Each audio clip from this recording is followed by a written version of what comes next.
কাজী নজরুল ইসলাম খুব চমৎকার করে ওনার কবিতায় লিখেছেন, আল্লাহকে যে পাইতে চায়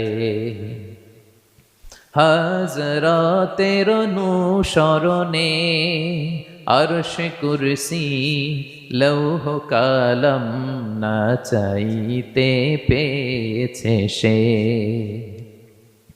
রসুল নামের রশি ধরে যেতে হবে খোদার ঘরে, নদী তরঙ্গে যে পড়েছে ভাই দরিয়াতে সে আপনি মেশে।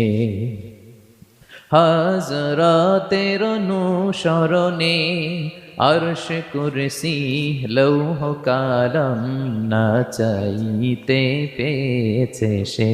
সুবহানাল্লাহ।